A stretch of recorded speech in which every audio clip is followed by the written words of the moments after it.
The Brave Tin Soldier. A fairy tale by Hans Christian Andersen. There were once 25 tin soldiers, who were all brothers, for they had been made out of the same tin spoon. They shouldered arms and looked straight before them, and wore a splendid uniform, red and blue. First thing in the world they ever heard were the words, "Tin soldiers," uttered by a little boy, who clapped his hand with delight when the lid of the box, in which they lay, was taken off. They were given him for a birthday present, and he stood at the table to set them up. The soldiers were all exactly alike, excepting one, who had only one leg. He had been left to the last. And then there was not enough of the melted tin to finish him. So they made him stand firmly on one leg. And this caused him to be very remarkable. The table on which the tin soldiers stood was covered with other playthings, but the most attractive to the eye was a pretty little paper castle. Through the small windows the rooms could be seen. In front of the castle a number of little trees surrounded a piece of looking glass, which was intended to represent a transparent lake. Swans, made of wax, swam on the lake, and were reflected in it. All this was very pretty, but the prettiest of all was a tiny little lady, who stood at the open door of the castle. She, also, was made of paper, and she wore a dress of clear muslin, with a narrow blue ribbon over her shoulders just like a scarf. In front of these was fixed a glittering tinsel rose, as large as her whole face. The little lady was a dancer, and she stretched out both her arms, and raised one of her legs so high, that the tin soldier could not see it at all. And he thought that she, like himself, had only one leg.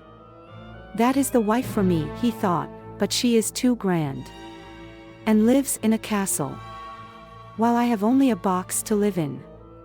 25 of us altogether. That is no place for her. Still I must try and make her acquaintance." Then he laid himself at full length on the table behind a snuff box that stood upon it, so that he could peep at the little delicate lady, who continued to stand on one leg without losing her balance. When evening came, the other tin soldiers were all placed in the box, and the people of the house went to bed. Then the playthings began to have their own games together, to pay visits, to have sham fights, and to give balls. The tin soldiers rattled in their box.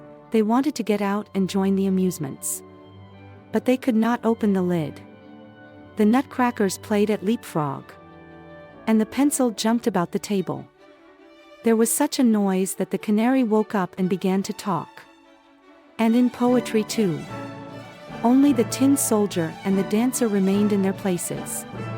She stood on tiptoe, with her legs stretched out, as firmly as he did on his one leg.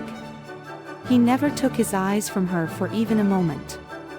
The clock struck 12, and, with a bounce, up sprang the lid of the snuff box, but, instead of snuff, there jumped up a little black goblin, for the snuff box was a toy puzzle. "Tin soldier," said the goblin, "don't wish for what does not belong to you." But the tin soldier pretended not to hear.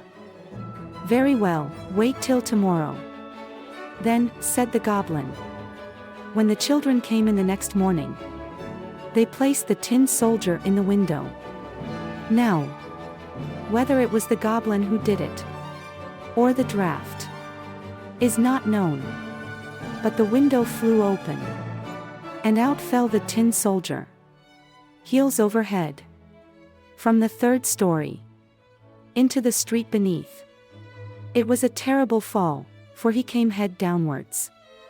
His helmet and his bayonet stuck in between the flagstones, and his one leg up in the air.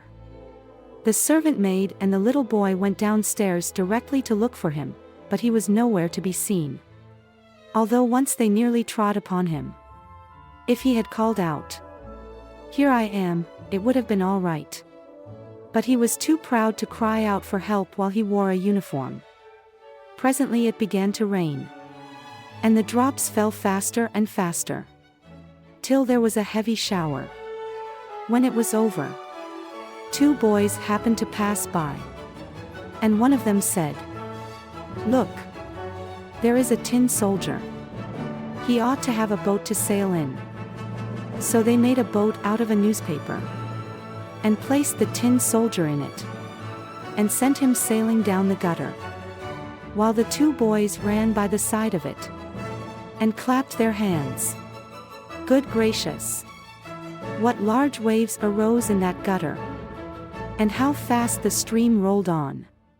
For the rain had been very heavy. The paper boat rocked up and down, and turned itself round sometimes so quickly that the tin soldier trembled, yet he remained firm. His countenance did not change, he looked straight before him, and shouldered his musket. Suddenly the boat shot under a bridge which formed a part of a drain. And then it was as dark as the tin soldier's box. "Where am I going now?" thought he. "This is the black goblin's fault, I am sure. Ah! Well, if the little lady were only here with me in the boat, I should not care for any darkness." Suddenly there appeared a great water rat, who lived in the drain. "Have you a passport?" asked the rat. "Give it to me at once." But the tin soldier remained silent and held his musket tighter than ever. The boat sailed on and the rat followed it. How he did gnash his teeth and cry out to the bits of wood and straw, "Stop him! Stop him! He has not paid toll, and has not shown his pass." But the stream rushed on stronger and stronger. The tin soldier could already see daylight shining where the arch ended. Then he heard a roaring sound quite terrible enough to frighten the bravest man. At the end of the tunnel the drain fell into a large canal over a steep place, which made it as dangerous for him as a waterfall would be to us. He was too close to it to stop. So the boat rushed on, and the poor tin soldier could only hold himself as stiffly as possible, without moving an eyelid, to show that he was not afraid. The boat whirled round 3 or 4 times, and then filled with water to the very edge. Nothing could save it from sinking. He now stood up to his neck in water, while deeper and deeper sank the boat, and the paper became soft and loose with the wet, till at last the water closed over the soldier's head. He thought of the elegant little dancer whom he should never see again, and the words of the song sounded in his ears. "Farewell, warrior, ever brave, drifting onward to thy grave." Then the paper boat fell to pieces, and the soldier sank into the water and immediately afterwards was swallowed up by a great fish. Oh, how dark it was inside the fish! A great deal darker than in the tunnel, and narrower too.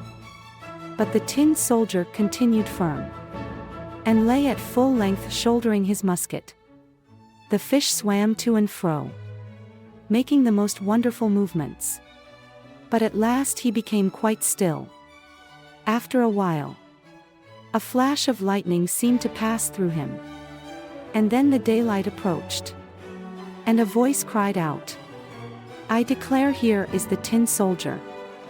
The fish had been caught, taken to the market and sold to the cook, who took him into the kitchen and cut him open with a large knife.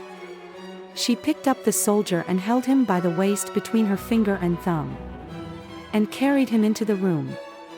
They were all anxious to see this wonderful soldier who had traveled about inside a fish, but he was not at all proud. They placed him on the table. And, how many curious things do happen in the world, there he was in the very same room from the window of which he had fallen. There were the same children, the same playthings, standing on the table, and the pretty castle with the elegant little dancer at the door. She still balanced herself on one leg, and held up the other, so she was as firm as himself. It touched the tin soldier so much to see her that he almost wept tin tears. But he kept them back. He only looked at her and they both remained silent. Presently one of the little boys took up the tin soldier and threw him into the stove. He had no reason for doing so. Therefore it must have been the fault of the black goblin who lived in the snuff box. The flames lighted up the tin soldier.